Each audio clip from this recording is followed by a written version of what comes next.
to the show. Tonight's episode, welcome Jimmy Williams and Jimmy Mack. We're going to Going talk on, Tom? about, not too much, fellas. We're going to talk about the upcoming United Speedway Alliance Series.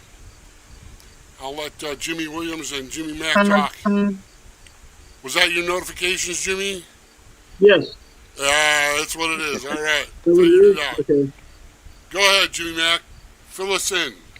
So, I want to welcome everybody to our inaugural season of our United Speedway Alliance indoor carpet oval racing. We'll be racing 6 point series races up here in Brunswick, Ohio at the gate. We have a lot of interest in this series. Myself, Jimmy Williams, has been working a lot to get this series put together over the summer. And Jimmy Williams has actually done most of the footwork for this thing, and it's certainly very much appreciated. So tonight we're going to discuss any rule questions, race procedures, things of that nature, if anybody has any questions and stuff like that. To kind of get started here, I would like to say we have put together a committee of 5 people to kind of sort of run things in the background. Tommy Neese, Billy Gerba, Dick Piscanin, Jimmy Williams, and myself are kind of the rules committee, I guess you could say. So if anybody has any questions or anything, and we need to discuss anything, there's no tie votes. It'll go down to a 3-2 or whatever, 4-1, 5-0, whatever it is. If any problems or questions come up for the series. So I'm going to turn it over to Jimmy Williams and let him tell you guys about our series partners and sponsors, I guess, that he's brought on board with us, and what he sees going forward with the point series. Well, so far with where it is, I don't have the full list in front of me. I'm still getting logos from everyone. We will have that posted up on the page here in a couple days. That will be a rendition of what our sponsor banner. Sponsorship has been overwhelming. I know we're upwards of 20 plus sponsors. A lot of heavy hitters, big names in it. Like I said, I'm trying to get everyone's logos together and stuff, and the t-shirts are getting done for the series.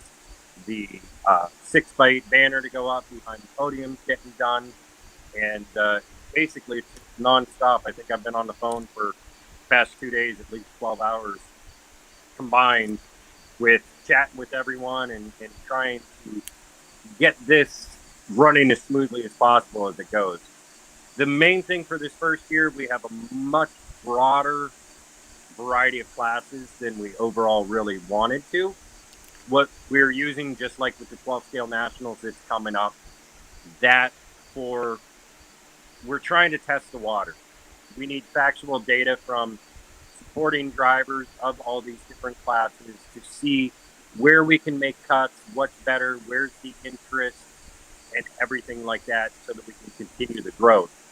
With 12 scale being freshly back, in the spotlight, and it really is back in the spotlight from years of just kind of being an afterthought and guys going, man, that was a good time, I wish it would come back. It's finally coming to light again with a lot of predominant tracks that have been running it and guys in our area. So, our futuristic goals is to use this year to figure out how to slim and streamline and make it a much more effective race schedule to continue growing the hobby, not only to get new people in, but maybe to bring some of these seasoned veterans that retired a few years ago and, have just been out of it, to make them spark and say, hey, you know what? I want to get back involved. So that's basically the ultimate goals of what we have laid out for this season. Yeah, to me it sounds like an epic plan. A lot of people don't realize how much background goes into putting a series together and running and maintaining the flow of the show. Everything from the background stuff to the fact that, you know, running the computer and printing heat sheets and splitting up the mains and whatnot.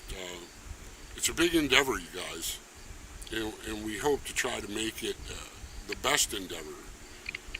These guys are working hard. It's the first year. We're kind of on a learning curve with it, and it's some people are happy with some rule decisions. Other people aren't happy with the rule decisions, and I understand both sides of where things are. However, at this point, we're trying to use as much factual data with the people involved behind the scenes, and then to include our drivers throughout this whole series about suggestions and likes, dislikes. We really want to custom fine tune it to be the well-oiled machine that we wish it could be this first year. But like anything else, I mean, it's trial and error, and we've got to see who's involved. And I welcome anyone who wants to get involved on, 4 or 5 hours of their day every day besides working, of dealing with setting up and changing and trying to get it. They are more than welcome to shoot me a message. I will phone call them like I have been with certain guys until 2:30 in the morning, chatting and trying to explain things and helping them understand better, so that it's just not why are you guys doing this? Why aren't you doing that? There's a lot of thought that goes into it. We appreciate the positive comment, Dennis. Thanks for tuning Yeah, in, brother. yeah. I just saw Dennis's comment there. Thanks, bud. It was good to have you up here and run with us and the comments you had for us at the Summer Nationals there when you come up. I guess our ultimate goal is to certainly narrow down the number of classes, for one, and two, just like the name of our series is, try and get more tracks back to a common rule set. There's so many tracks with so many different rules. You can't travel, to hardly any other tracks that have the exact same set of rules anymore. And we always go back to quote unquote back in the day. There was only stock and mod. Well, true, but we didn't have the different number of motor options that we have today. We didn't have the different number of tire options and chassis options. But our goal is to hopefully narrow down our regional oval classes back down to a stock, a modified, a sportsman class, and an open mod class.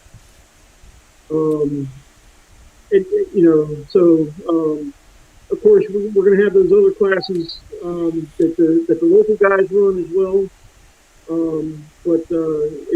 We certainly need to knock it down from what we have now.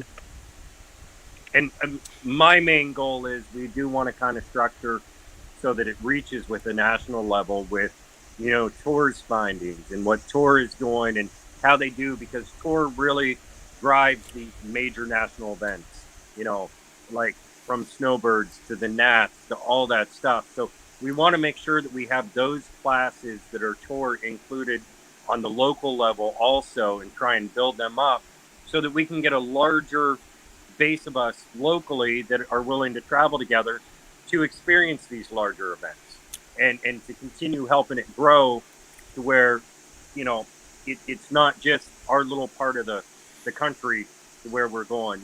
Everyone gets to experience the snowbirds, like you going for the first time this year down there. Me planning on making my first appearance down there and stuff. If Billy goes with us, that would be his first appearance. I mean, that's 3 first time people right there. So that's kind of the goal where we're going. We're trying to unite the national level of thinking with how Tour pulls everything together the way they do, and all their hard work on behind the scenes there, which I am now just realizing with trying to put a local series together. Right.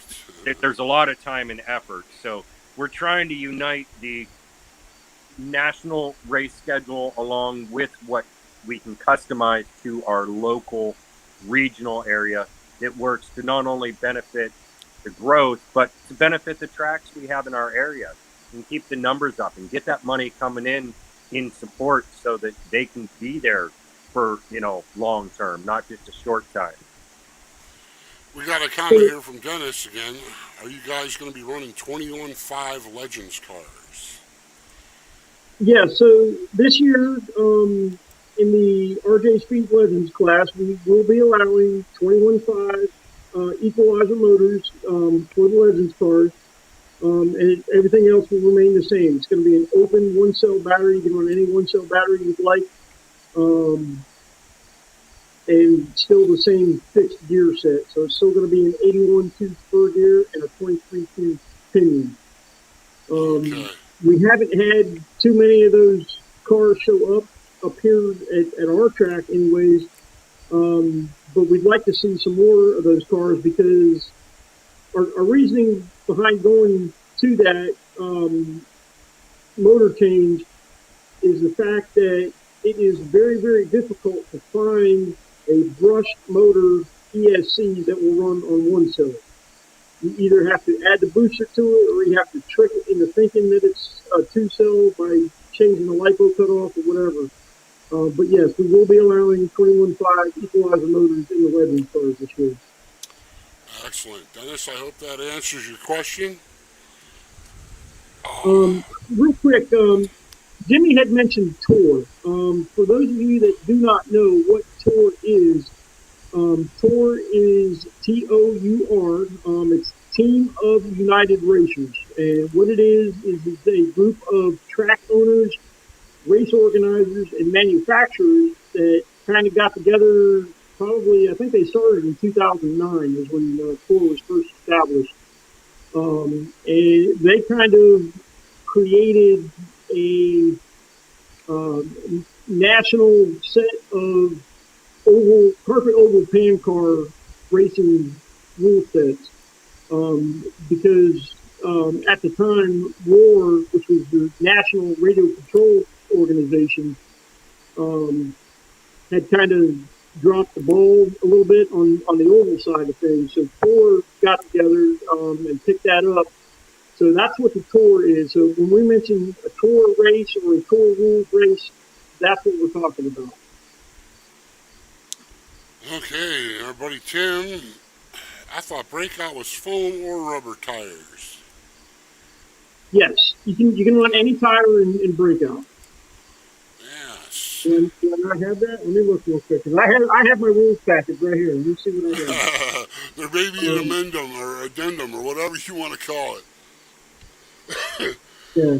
Again, so I overlooked. It does say foam tires in the rules here, but yes, Tim, to answer your question, it will be foam or rubber tires. All right. I will add that back in. And that's kind of what this meeting is all about tonight. Is these guys see questions they need answered? That's what we're here for. Jenny, do you want to answer anything about the general race procedures and etiquette and things like that? Basically, when it comes to it, I mean, most of them are common sense. We're going to go over heavy in a driver's meeting to begin with, but it's just basic race etiquette and common courtesy to other drivers and or spectators. We've been very fortunate at the events that we've held that we really haven't run into problems at our track. But there have been some issues in the area of, spectators or other drivers yelling about, well, take them out and stuff like that, and that's not what we're trying to promote. That's not how we're trying to grow with where it's at.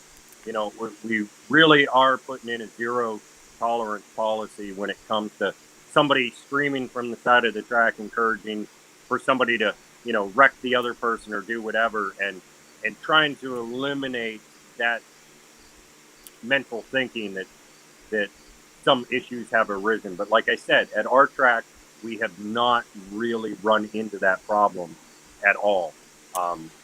Racers etiquette is very well maintained at our track, along with I believe we have a superior tech table and crew when it comes into tech is a is a thing we're going to be on top of, whether it has to be one of the committee members alongside somebody else.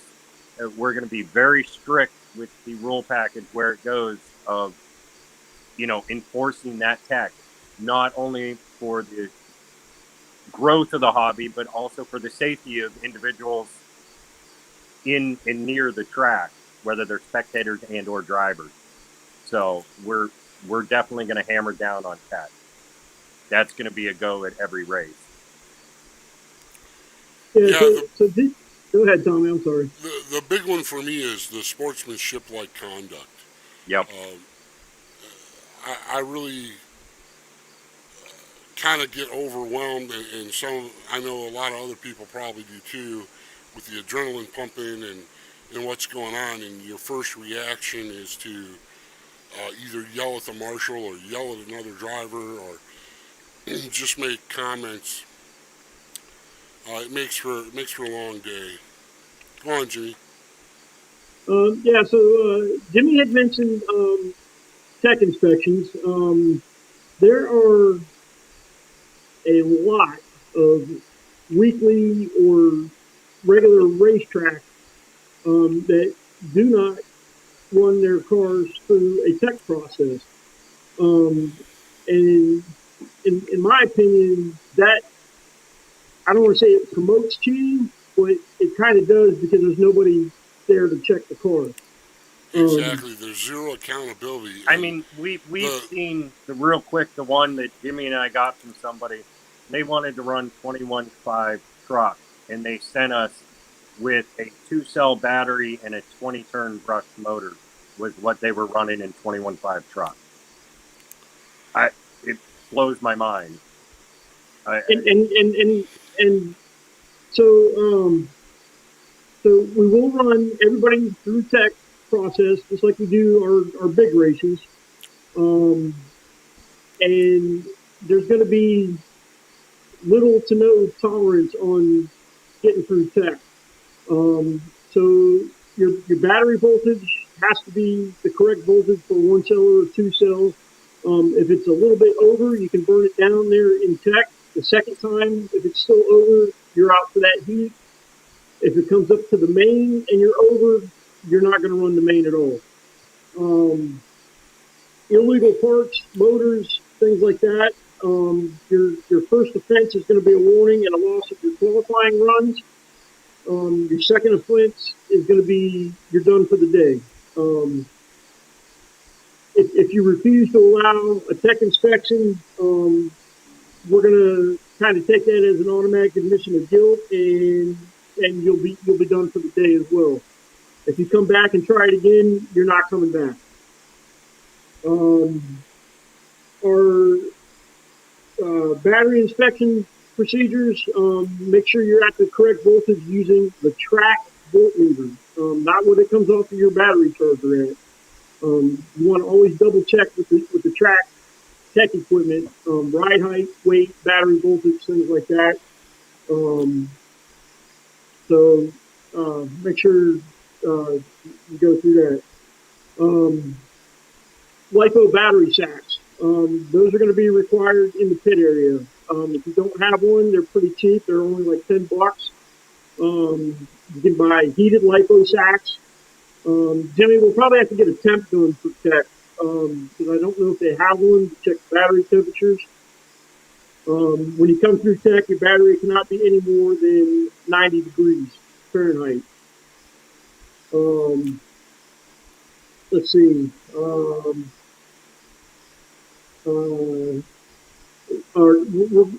We're going to try and have a rookie/novice class for those that are just coming into the hobby that are new.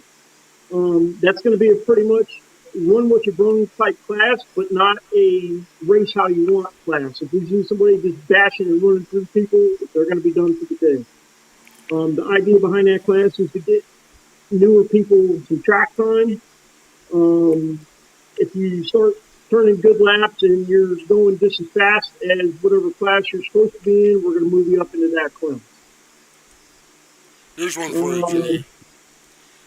21.5 truck. John Sanfilippo, no.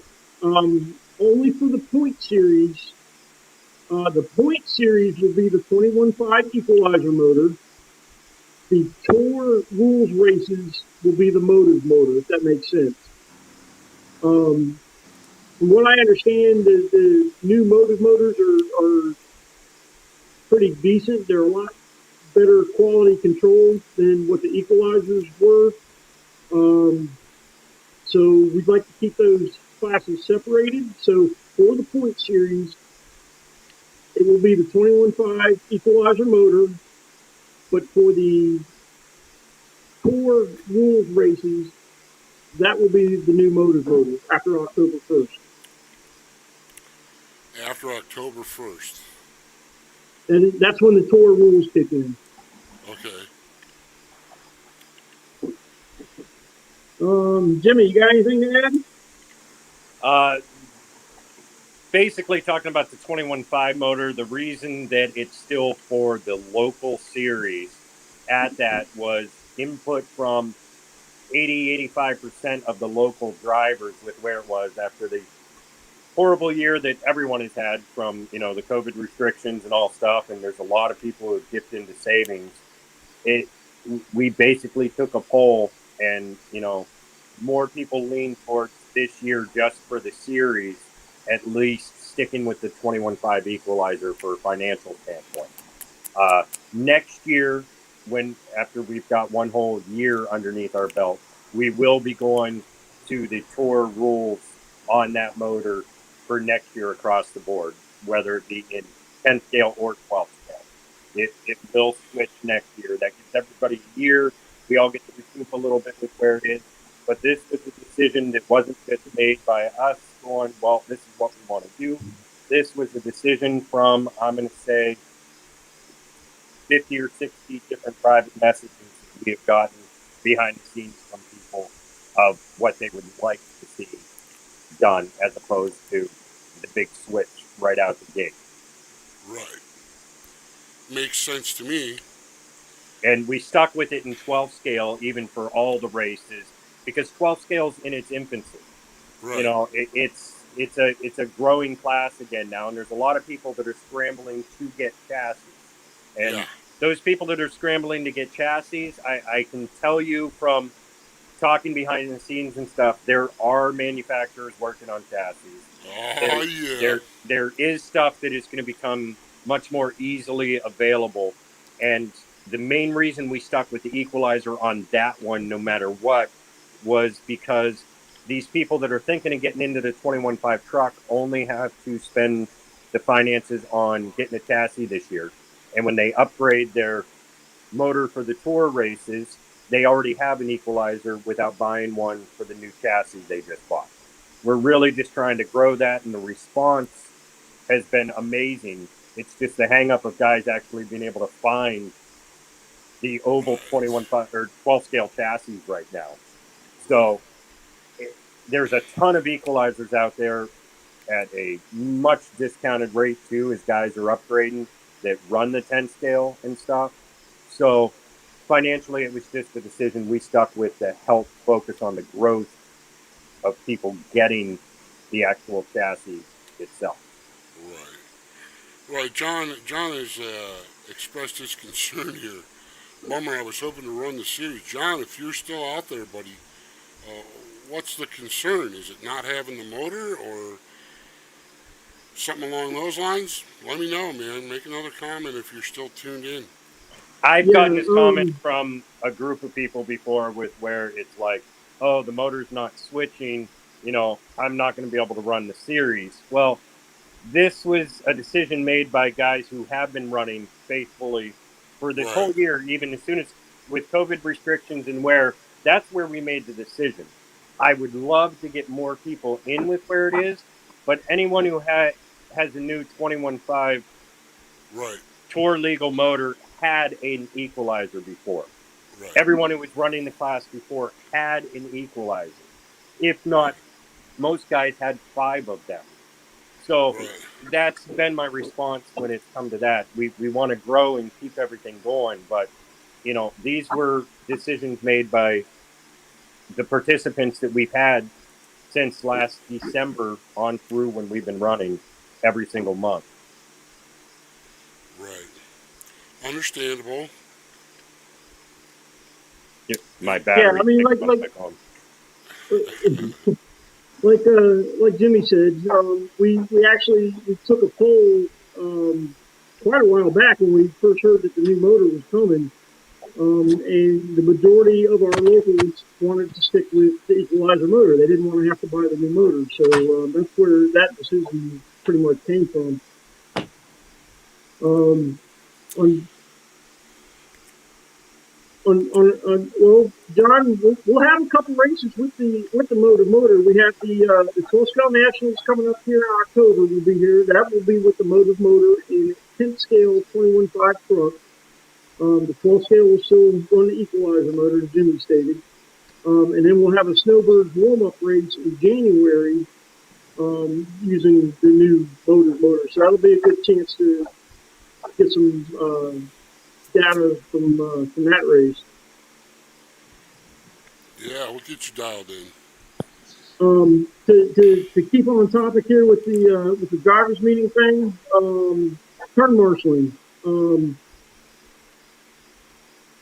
We like to make sure that we have enough marshal coverage at our events. Our goal with the series is to be a little bit more diligent on requiring marshaling unless you're physically unable to. So for the series, and we'll go back over this at the racetrack next week, and we're going to have everybody come off of the driver's stand, and you're going to set your car and your radio on the table at the left-hand side of the driver's stand. I don't remember what direction that was. So when you come off of the driver's stand, you do not go straight back to your pit. You're going to set your car and your radio down on the table. It's right there next to the podium as you come off the driver's stand, and find a spot to marshal. So we'll be a little more diligent on our marshal coverage. Yeah, which that table will dub as our post-tech table. If there's something comes called into question motor-wise or something that somehow got through tech because maybe it's masked and where it is, that post-tech table will be where the cars will sit. You'll marshal, and then you can go back to your pits after that, so that we can try and keep.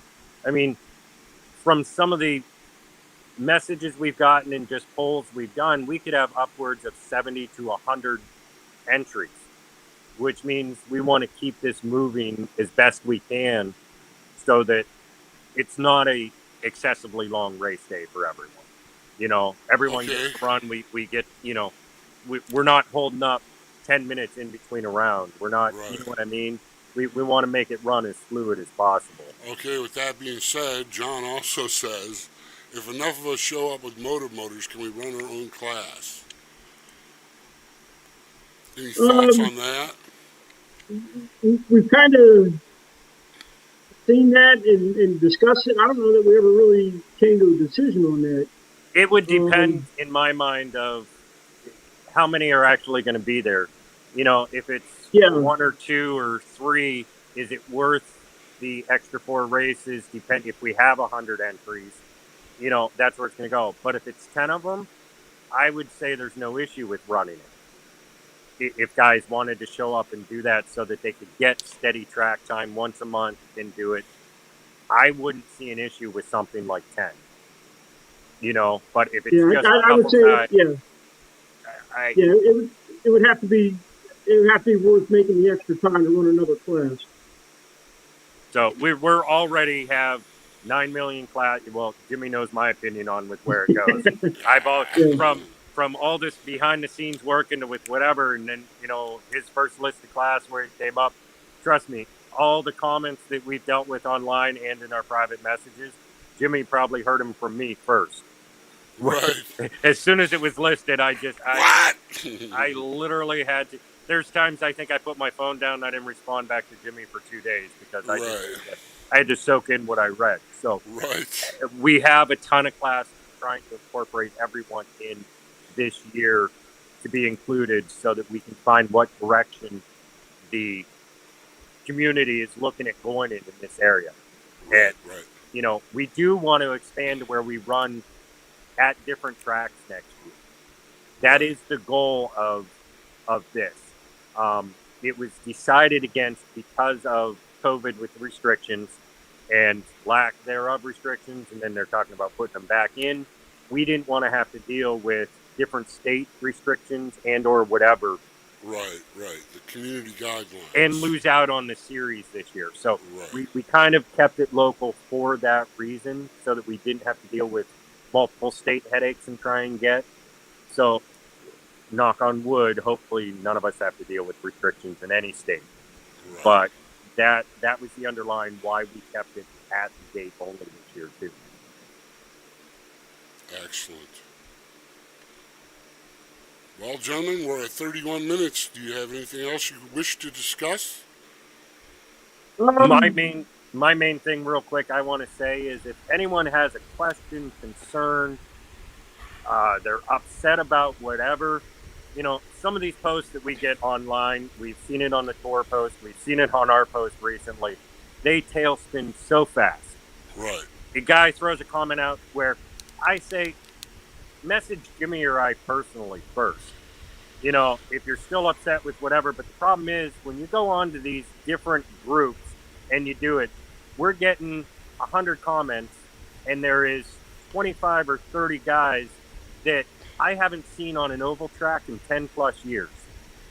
And I get and sympathize with what they're trying to say, but the point is they are not in effect personally trying to make any change to help grow the hobby or whatever. It's just they're throwing 2 cents in to stir the pot.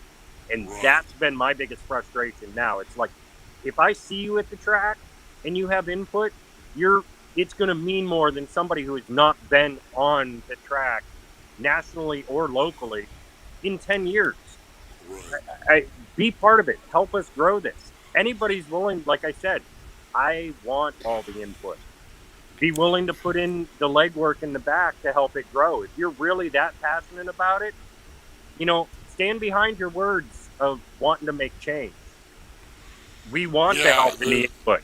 Don't just throw the comments in there and then expect, I stirred the pot and now everyone's tailspinning. Right. It's so counterproductive and it destroys the hobby. I really wish we could get away from that. That's my ultimate goal. I encourage those guys that haven't been on the track in 10 years to dust off some equipment and reinvest the time into something that has the potential to change history here. There's a lot of guys I've raced with in the past, and basically it comes and goes. There's always guys that fall out of the hobby due to whatever personal reasons or life situations or whatever it may be. What's up, Paul Gardner? Hey, baby, how you doing? They put their stuff in the closet and get discouraged. We've all been there. Yeah, I want to encourage you guys to take a long, hard second look at coming back to RC racing. I can tell you personally, it's the most fun I've had in over 15, 20 years, you guys. Things are changing, the community is evolving, and just like Tim Smith said, it's a new era, like it or not. This is a new era in RC racing, and it's up to us. It's up to us, the drivers and the racers and the community, to make it what we want. We need to unite. Yeah, exactly. United. We need to unite and that's the hard thing with this advent of social media, is it's so counterproductive as everybody's throwing comments and half the people aren't even involved in what they're talking about. They know somebody that knows somebody that knows somebody that used to race in the 90s. Yeah. Right. It's just we're spinning wheels then, and we're wasting time from focusing on the guys who were actually involved with it and with where. And trust me, if you're showing up to the track and you're running, even if you're not at our track, but you're in the area and you're constantly where it is, so you're on the track trying to help it grow. And I want all the feedback. we want to Yeah, 'cause learn from without the racers and grow. you can't make a decision without the data, and if you get corrupt data, you're making a corrupt decision. So, you know, if any of you, like you said, has any comments or questions, get a hold of us directly. I don't care if you got to come to the track to talk or whatever. Just, express your concerns directly to somebody that has the ability to make a change for the good. I've talked to, just in the past 3 days, at least 10 guys on the phone for at least an hour. They messaged me and I said, you know what? Let's just chat on the phone. It's Right. easier than going back and forth and message. Yeah. Voice your, concerns. Voice what you, would like to see. Explain your opinion to me, not in a post that gets 85 other people chiming in on it that really shouldn't be chiming in on it. Talk to me directly. Let's be adults about this and let's do what we can, because it's ultimately best for the growth of this hobby. Exactly. So, like Jimmy said, our goal is to try and get more tracks on a common set of rules so that guys can travel. So that when a big race comes up, like the firecracker race, guys can come from down south somewhere, or they can come from out east somewhere and run the same class that the local track is running. Right. And not have to change motors or tires or whatever.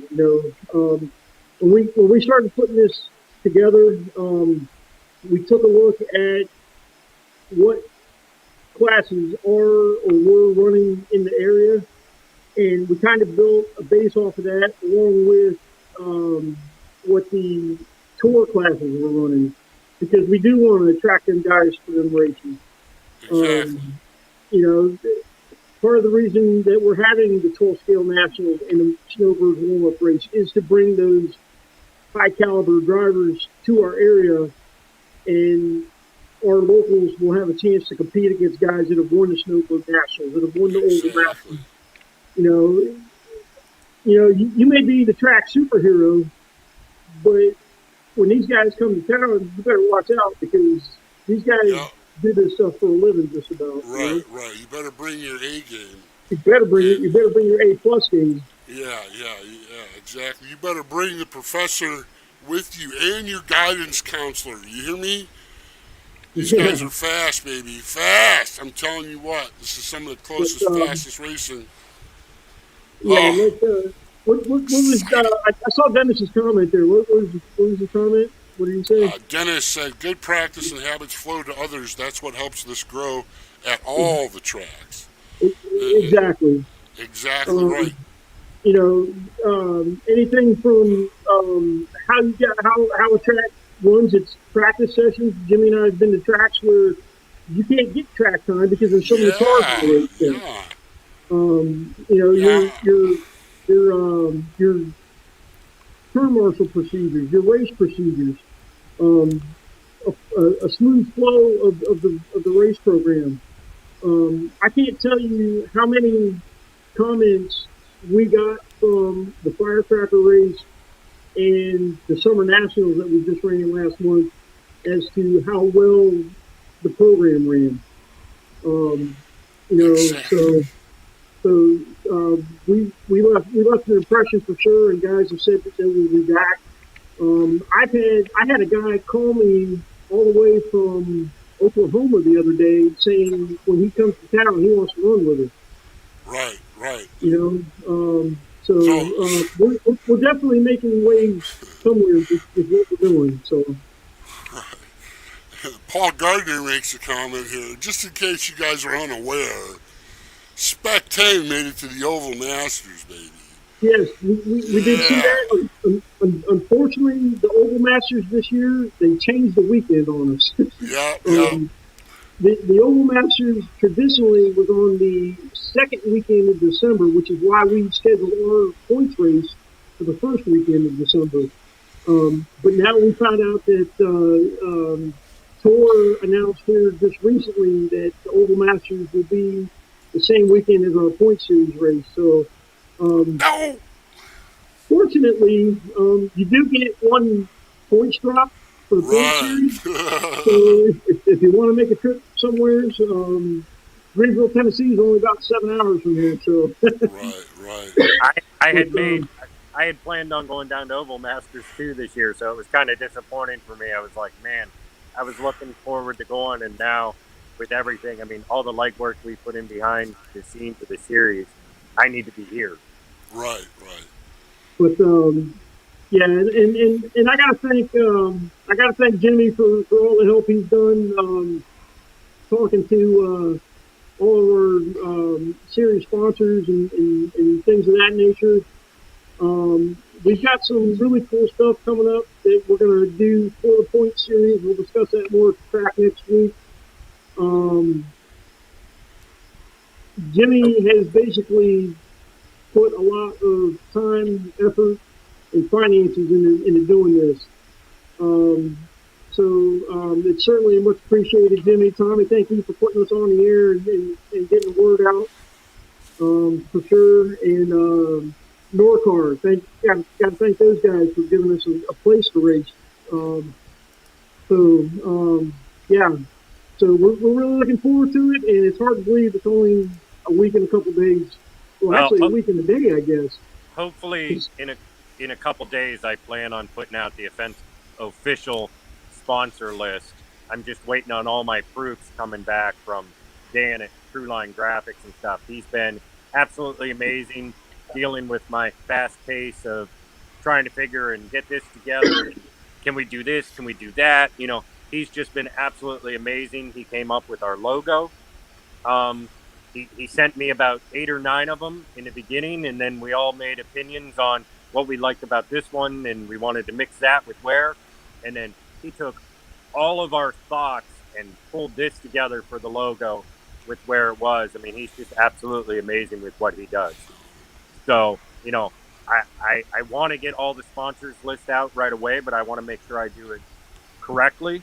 Right. And I give them all the credit with their logos, with where it goes. So that's why I'm just going to do the big announcement. I'll probably put together a video with different logos and stuff, and we'll get what our banner is going to look like. Our T-shirts, I've seen the proofs of them. They don't have the logos on them yet for the sponsors on the back, but that will be on there also, surrounding our race dates with our logo on the front. So it's all coming together. There's a lot of last-minute crunching because all this stuff has to get to the printers by Monday. Right. That way I have it all there to go. Paul Gardner, we'd love to have you guys. Bring the mafia. Let's go. Yeah, next weekend's a long holiday weekend, so you got an extra day. Yeah, baby. But as Jimmy said, in fact, even tonight and tomorrow, we're still working on getting a few more last-minute sponsors in place. So we can looking forward to that. And the racers, all the racers out there that have supported the track, not just the old guys, but the on-road guys as well that are there every week. The older guys that do come out, even though we're only running once a month, it's certainly good to see you guys at the racetrack. So, again, as Jimmy said earlier, if you guys have any questions, comments, concerns, whatever, don't hesitate to private message any of us.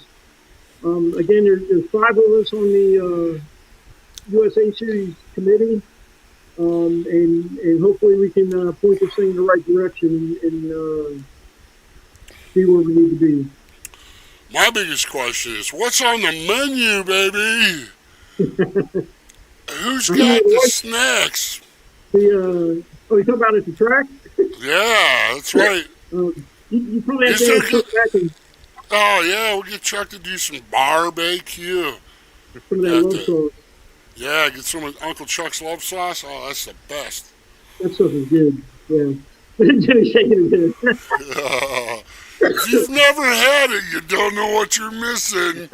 That's good stuff, bud. So, yeah, I don't think I have anything else. Jimmy, you got anything else you want to cover real quick? No, probably we'll be back next week. Hopefully the plan is with Steve Pemberton, Jimmy, and myself. Next Thursday, tentatively, is what we're shooting for to talk about the advent and the direction we're going with the growth of 12 scale and the 12 scale nationals that's being presented by Pemberton Raceworks coming up in October. So we're hoping to have Steve on. I chatted with him today a little bit, and hopefully the date works with him. But we do plan on having a get together on the podcast here with Tommy so that we can address some questions, concerns, and anything that, again, anyone has, wants answers about or, just needs to know. Right. Well, gentlemen, I thank you for spending time with me this evening. Thanks for having me. We'll show a little clip.